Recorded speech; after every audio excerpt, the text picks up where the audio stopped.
தொடரப்பட்ட வழக்கு தற்போது சிபிசிஐடி விசாரணைக்கு மாற்றி தமிழக டிஜிபி உத்தரவு பிறப்பித்துள்ளார். இந்த வழக்கு விசாரணையை கோயம்புத்தூர் எஸ்பி தலைமையில் நடைபெற்ற விசாரணையானது தற்பொழுது சிபிசிஐடிக்கு மாற்றப்பட்டுள்ளது. பல்வேறு தரப்பிலிருந்து இந்த குற்றவாளிகளை உடனடியாக கைது செய்வதற்கான நடவடிக்கைகளை உடனடியாக எடுக்க வேண்டும் என்று வலியுறுத்தி வந்த நிலையில் தற்பொழுது இந்த வழக்கானது சிபிசிஐடிக்கு மாற்றப்பட்டுள்ளது. முக்கிய ஆதாரங்களை திரட்டி இந்த வழக்கில் மேலும் இருக்கக்கூடிய மற்ற குற்றவாளிகளை கைது செய்வதற்கான நடவடிக்கை எடுப்பதற்கு ஏதுவாகவே இந்த வழக்கானது சிபிசிஐடிக்கு மாற்றப்பட்டிருப்பதாக காவல்துறை தரப்பு தெரிவிக்கப்பட்டது. ஏற்கனவே பல்வேறு தரப்பிலிருந்து இந்த வழக்கில் தொடர்புடைய அனைத்து நபர்களையும் கைது செய்ய வேண்டும், உரிய விசாரணையை விரைந்து நடத்தி குற்றவாளிகளை கைது செய்து அவர்களுக்கு தண்டனை பெற்றுத்தர வேண்டும் என்று தொடர்ந்து பல்வேறு கருத்துக்கள் வலியுறுத்தி வரக்கூடிய நிலையில் தான் தற்போது இந்த வழக்கானது சிபிசிஐடிக்கு மாற்றப்பட்டுள்ளது. குறிப்பாக 200க்கும் மேற்பட்ட அந்த வீடியோக்கள் இருப்பதாக சொல்லப்படுகிறது. அந்த வீடியோக்கள் எல்லாம் ஆய்வு செய்வதற்காக சிபிசிஐடியில் தனியாக ஒரு பிரிவு உள்ளது. அந்த பிரிவின் அடிப்படையில் இந்த விசாரணையை துரிதப்படுத்துவதற்கு ஏதுவாகவே இந்த வழக்கானது தற்போது சிபிசிஐடிக்கு மாற்றப்பட்டுள்ளது. கோகுல், இந்த வழக்கு தொடர்பாக சிபிஐக்கு விசாரணையை மாற்ற வேண்டும் என்று பல்வேறு தரப்பிலிருந்தும் கோரிக்கைகள் வைக்கப்பட்டு வந்தன. தற்போது சிபிசிஐடி விசாரணைக்கு வழக்கு மாற்றப்பட்டிருக்கிறது. இதற்காக கால அவகாசம் ஏதேனும் கொடுக்கப்பட்டிருக்கா? அதாவது இந்த வழக்கை பொறுத்தளவு கைது செய்யப்பட்ட 4 நபர்களை தவிர மற்ற நபர்களுக்கு இதில் தொடர்பு உள்ளது. குறிப்பாக அரசியல் புள்ளிகளுடைய தொடர்பு இருப்பதாக தொடர்ந்து குற்றச்சாட்டு எழுந்து வரக்கூடிய நிலையில் தற்போதைய விசாரணையை விரைந்து நடத்துவதற்கு ஏதுவாக தான் தற்போது சிபிசிஐடிக்கு இந்த வழக்கை தமிழக டிஜிபி மாற்றி உத்தரவு பிறப்பித்துள்ளார். சிபிஐக்கு இந்த வழக்கை மாற்ற வேண்டும் என்று பல்வேறு தரப்பிலிருந்து கோரிக்கை விடுத்தாலும் தமிழக டிஜிபியை பொறுத்தளவு இந்த வழக்கை சிபிசிஐடிக்கு தான் மாற்றி உத்தரவு பிறப்பிக்க முடியும். இந்த வழக்கை சிபிசிஐடிக்கு மாற்றி உத்தரவு பிறப்பித்துள்ளார்.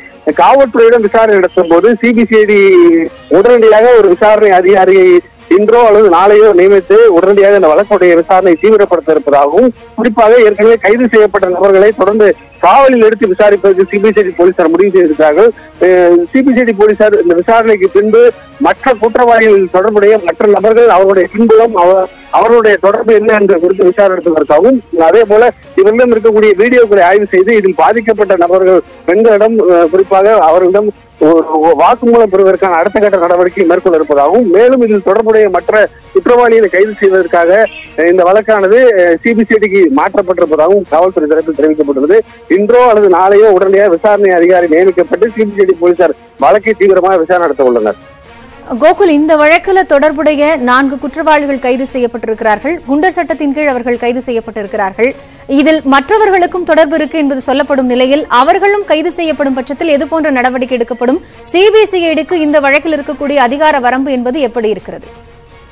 ஏற்கனவே கைது செய்யப்பட்ட நபர்கள் கொடுத்த வாக்குமூலத்தின் அடிப்படையிலும் அதே போல பாதிக்கப்பட்ட பெண்கள் கொடுத்த புகார் மற்றும் அவர்களிடம் நடத்தப்பட்ட விசாரணையில் பல திடுக்கிடும் தகவல் வெளியாகி உள்ளது. இதில் 4 நபர்கள் மட்டுமல்ல, மற்ற நபர்களுக்கு தொடர்பு உள்ளது. இது ஒரு பெரிய தொடர்புடைய கும்பலாக செயல்பட்டுள்ளார்கள். ஆகவே இந்த கும்பலை கண்டறிவதற்காக அந்த வழக்கு விசாரணையை விரைந்து நடத்துவதற்காக குற்றவாளிகளை விரைந்து கண்டறிந்து கைது செய்வதற்கு நடவடிக்கையை மேற்கொள்வதற்காக தான் இந்த வழக்கானது சிபிசிஐடிக்கு மாற்றப்பட்டுள்ளது. சிபிசிஐடி போலீசார் ஒரு சில முக்கிய வழக்குகளை மட்டும்தான் விசாரிப்பார்கள். அதாவது ஒரு பெரிய குற்றச்சம்பவம் நடந்தால் அந்த குற்றச்சம்பவத்தினுடைய தொடர்புகளை விரைந்து நடத்துவதற்கும் விசாரணை விரைந்து நடத்தி குற்றவாளிகளை கைது செய்வதற்காகவும் தான் ஒரு வழக்கானது சிபிசிஐடிக்கு மாற்றப்படும். அந்த அடிப்படையிலேயே இது ஒரு முக்கியமான வழக்காக பார்க்கப்படுகிறது. குறிப்பாக அதிகபட்ச தண்டனையை குற்றவாளிகளுக்கு வாங்கி கொடுப்பதோடு மட்டுமில்லாமல் மற்ற குற்றவாளிகளையும் தப்ப விடாமல் இருப்பதற்கு, குற்றவாளிகளை கைது செய்வதற்கு, உடனடியாக கைது செய்து நடவடிக்கை எடுப்பதற்கு தொடர்ந்து ஒரு சிறப்பு விசாரணை அமைக்க வேண்டும் என்று பல்வேறு தரப்பிலும் கோரிக்கை விடுக்கப்பட்ட நிலையில் தற்போது சிபிசிஐடிக்கு இந்த வழக்கு மாற்றப்பட்டுள்ளது. சிபிசிஐடியில் ஒரு எஸ்பி தலைமையில் ஒரு விசாரணை அதிகாரி நியமிக்கப்பட உள்ளார். சிபிசிஐடி எஸ்பி உடனடியாக பொள்ளாச்சிக்கு சென்று இந்த சம்பவ இடத்திற்கு பாதிக்கப்பட்ட பெண்களோடு விசாரணை நடத்தி அவர்களுடைய வாக்குமூலமும், அதே போல ஏற்கனவே கைது செய்யப்பட்ட நபர்களிடம் இருந்து அவர்களை காவலில் எடுத்து விசாரிப்பதற்கும் சிபிசிஐடி போலீசார் உடனடியாக அந்த நடவடிக்கையை மேற்கொள்ள இருக்கிறார்கள். இன்னும் ஓரிரு நாட்களில் இந்த வழக்கில் அடுத்த கட்ட நடவடிக்கைக்கு, அதாவது இந்த வழக்கில் தொடர்புடைய மற்ற குற்றவாளிகள் யார் யாரெல்லாம் கண்டறிந்து அவர்களை கைது செய்வதற்கான நடவடிக்கைகள் எடுக்க இருப்பதாகவும் போலீஸ் தரப்பில் தெரிவிக்கப்பட்டுள்ளது. அதற்கு ஏதுவாக தான் தற்போது இந்த வழக்கை விரைந்து விசாரணை நடத்துவதற்காக தான் சிபிசிஐடிக்கு மாற்றி தமிழக டிஜிபி உத்தரவு பிறப்பித்துள்ளார்.